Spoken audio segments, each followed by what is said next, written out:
Hola amigos, aquí una vez más con un breve resumen, en esta ocasión con Heráclito. Bueno, Heráclito nos habla de la armonía de los contrarios, que la realidad tiene esa tensión entre los contrarios, como por ejemplo la paz y la guerra, el día y la noche. Así que, pues esto siempre fluye de esta forma y hay una especie de sucesión entre una cosa y la otra para poder apreciarlos. Es decir, quien no aprecia la paz después de haber tenido una guerra, así sea una guerra personal. Quien no, después de un momento de problemas y de bulla y de ruido, no aprecia la tranquilidad y el silencio. Asimismo, como nos apetece en algunas ocasiones, cosas dulces, también las cosas saladas. Y esto hace que la naturaleza se mantenga en movimiento, podamos apreciar las cosas y entendamos que la vida tiene que ver más allá de lo externo, sino del carácter y cómo pues nos va moldeando, nos va ayudando a aprender a destapar esa realidad que le encanta, la realidad le encanta estar oculta, no está a vista pues, de todo mundo y hay que hacer esa tarea de buscar las cosas y entender que hay mucho conocimiento que ya se vuelve una norma común, cosas que debemos considerar como algo que ya funciona o ya se da, y no pensar que podemos crear nuestro propio conocimiento o podemos crear nuestras propias formas de llevar las cosas. La naturaleza tiene lastimosamente su propia organización, así que no es nada indulgente en muchas ocasiones, tampoco tiene afectos humanos,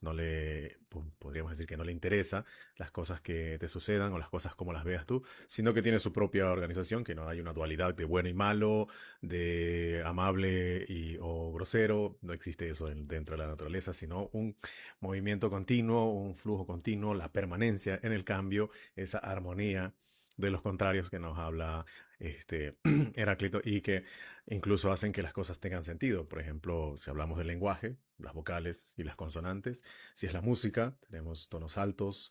tonos más bajos, que hacen que los ritmos tengan un sentido pues agradable al oído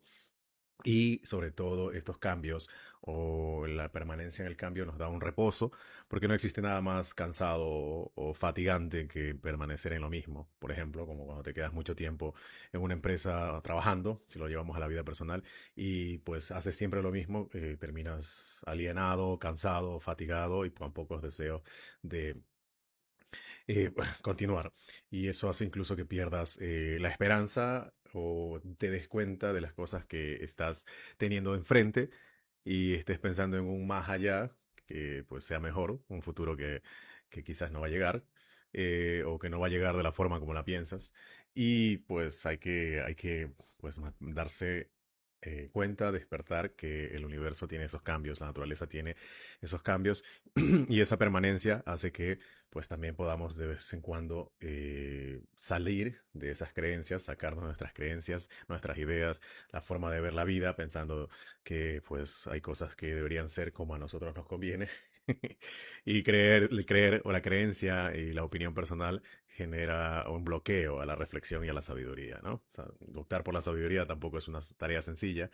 pero si queremos llegar a un nivel de conocimiento o de mayor conocimiento de la realidad que no siempre está a la vista, pues tenemos que hacer esa, ese impulsarnos, hacer ese salto pues, de la rutina, de lo simple a conocer un poco más de las realidades. Entonces, como conclusión, tenemos que Heráclito nos invita a entender que lo que tenemos permanente es el cambio, que todo fluye y que ninguna persona se baña dos veces en el mismo río porque no es ni la misma persona ni es el mismo río. Así que, bueno, hasta el momento este sería y nos veremos en un próximo video. Muchas gracias.